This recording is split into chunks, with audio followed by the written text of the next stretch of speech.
అండి. ఇప్పుడే మన హానరబుల్ సీఎం గారు నారా చంద్రబాబు నాయుడు గారి దగ్గర ఈ లా అండ్ ఆర్డర్ ఇష్యూ, అదేవిధంగా గాంజా డ్రగ్స్ విషయం గురించి ఒక చిన్న మీటింగ్, ఒక రివ్యూ మీటింగ్ జరగడం జరిగింది. స్టార్టింగ్ అంటే ఇప్పుడు కొన్ని సందర్భాల్లోని ఒక ముఖ్యమంత్రి ఎలా రియాక్ట్ అవుతారు, కొన్ని సందర్భాల్లో ముఖ్యమంత్రిగా రియాక్ట్ అయితే సిచ్యువేషన్స్ ఎలా ఉంటాయి, ఇవి మెయిన్ ఒకసారి మనం ఆలోచించుకోవాల్సిన అవసరం కూడా ఉంది. ఎందుకంటే ఈ మధ్యకాలంలో మీరు జరుగుతున్న మొన్న ముచ్చుమర్రి ఇష్యూ మనకి అందరికీ తెలుసు. నంద్యాల జిల్లాలోని ముచ్చుమర్రిలోని ఒక చిన్న పాప 9 years బేబీ అమ్మాయి అత్యాచారానికి గురయ్యి అమ్మాయి హత్యకి గురయ్యింది. ఇప్పటికీ కూడా అంటే బాడీ కూడా ట్రేస్ అవుట్ అయ్యే పరిస్థితి కూడా కనిపించలేదు. సో ఇటువంటి సిచ్యువేషన్స్లోని మాట్లాడేటప్పుడు కూడా చాలా క్లియర్గా ఇటువంటి సంఘటనలు ఎందుకు జరుగుతున్నాయి, ఇది ఒక ఎత్తు అయితే నిన్ననే మనం చూసాం ఒక 6 నెలల పసికందు నిజంగా వాడిని రాక్షసుడు అనాలో వాడిని ఏమనాలో కూడా అర్థం కాని పరిస్థితి ఉంది.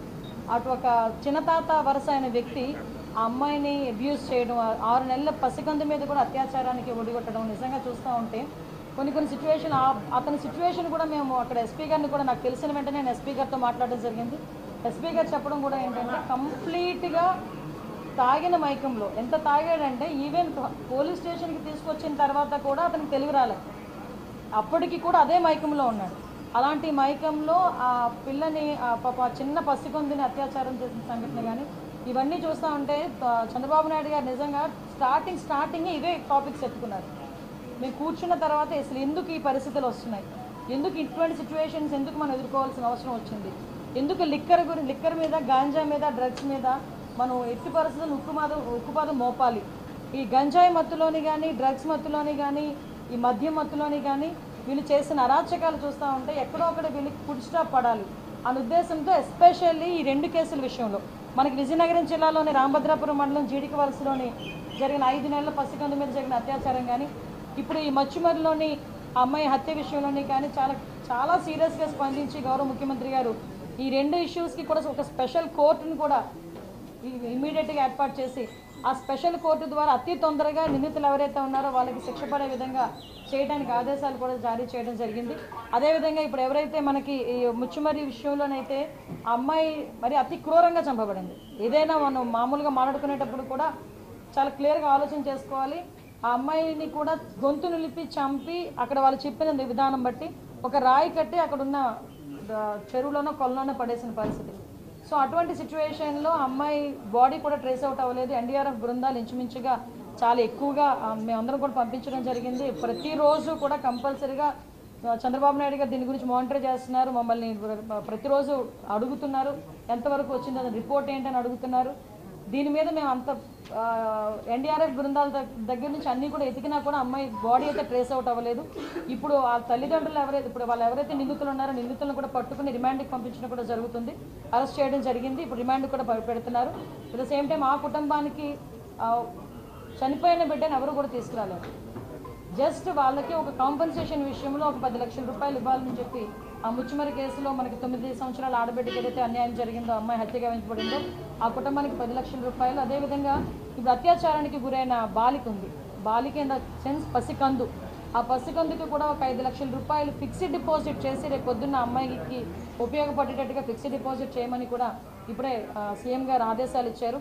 ఈ విషయంలో ఎలాంటి వాళ్ళైనా కూడా పగడ్బందీగా ఎట్టి పరిస్థితులను వదిలే ప్రసక్తి లేదు అని చెప్పి చాలా క్లియర్గా చెప్పడం జరిగింది.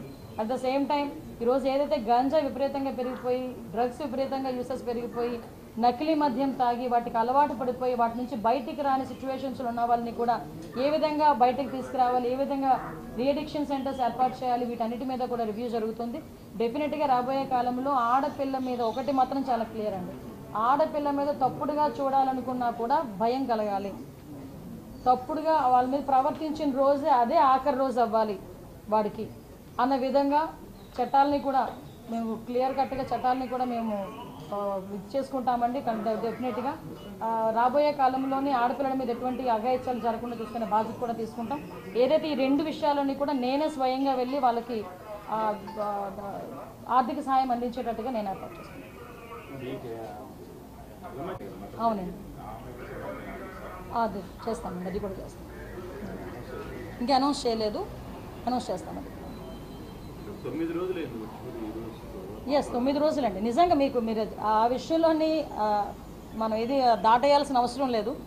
ఎందుకంటే 9 రోజులు కూడా డే ఫస్ట్ నుంచి కూడా కంప్లైంట్ వచ్చిన డే ఫస్ట్ నుంచి కూడా ఎవరినైతే నిందితులను పట్టుకున్నారో ఆ నిందితులను పట్టుకుని వాళ్ళు ఇంట్రాగేట్ చేస్తున్నారు. ఆఖరికి ఏంటంటే గట్టిగా ఇంట్రాగేట్ చేస్తే వాళ్ళ తల్లిదండ్రులు ఇందులో ఇన్వాల్వ్ అయి ఉన్నారు. అంటే ఎవరైతే ఆ ముగ్గురు పిల్లలు కూడా ముగ్గురు పిల్లలు మైనర్లే. ఆ ముగ్గురు పిల్లలు మైనర్లు వాళ్ళు చేయలేరు కాబట్టి వాళ్ళ పేరెంట్ని ఎవరినో సహాయం తీసుకున్నారు. వాళ్ళ పేరెంట్ ఏంటంటే కొడుకులు రక్షించాలన్న తపనలోని ఈ విధంగా వాళ్ళు కూడా చేయడం అనేది జరిగింది. డెఫినెట్గా తీసుకురావాలండి. మైనర్ల గురించి అనే కాదు, ఇప్పుడు విషయం ఏంటంటే వెబ్సైట్లు విపరీతంగా పెరిగిపోయినాయి. ఇప్పుడు వాళ్ళు పెట్టిన చూసిన తర్వాత కూడా వీళ్ళు ఫోన్ వెబ్సైట్స్ ఎక్కువగా చూడటం అన్నది వాళ్ళ అలవాటు అయిపోయి ఇప్పుడు ఎక్కడి నుంచి అంటే మరీ ఇది జీరో నుంచి మొదలు పెట్టాల్సి వస్తుంది ప్రక్షాళన అన్నది.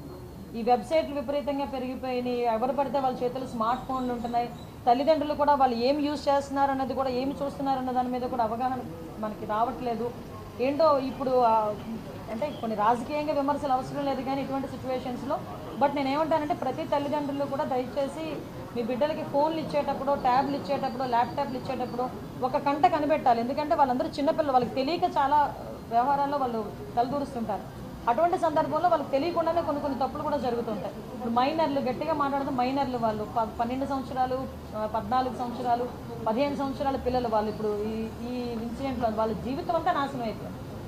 మొత్తం జీవితం అంతా నాశనం అయిపోయినట్టు. ఈరోజు ఆ బిడ్డను కూడా తీసుకురాలి. ఆ విషయంలోని కూడా దయచేసి తల్లిదండ్రులు కూడా కొంచెం అవేర్గా ఉండాలి. నెక్స్ట్ స్కూల్స్లో కూడా వాటి మీద కంపల్సరీగా అవేర్నెస్ క్రియేట్ చేయాలి అన్నది కదా.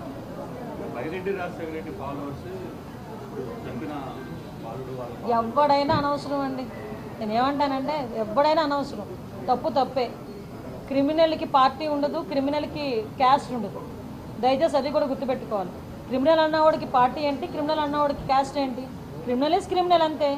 క్రిమినల్కి శిక్ష పడాలి, ఆ శిక్ష పడేటట్టుగా చేసుకోవాలి అంతే. అంతకుమించి ఇందులోని బైరెడ్డి వాళ్ళు ఉన్నారు, ఆరెడ్డి వాళ్ళు ఉన్నారు అని అందు మనకు అనవసరం.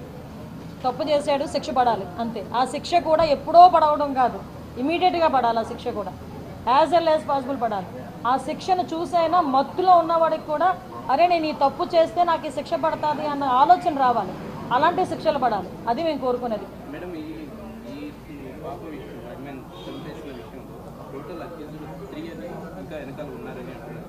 మొత్తం 5 మెంబర్స్ని అరెస్ట్ చేశారు. వాళ్ళ ఫాదర్ని ప్రస్తుతానికి వాళ్ళు అరెస్ట్ చేశారు. ఇంకా ఎంక్వైరీ కూడా జరుగుతుంది. ఇంకెవరైనా ఇందులో ఇన్వాల్వ్ ఉన్నారేమో. ప్రస్తుతానికి అయితే ఇప్పుడు 5గురిని అరెస్ట్ చేశారు. 5గురిని కూడా రిమాండ్ పంపిస్తారు.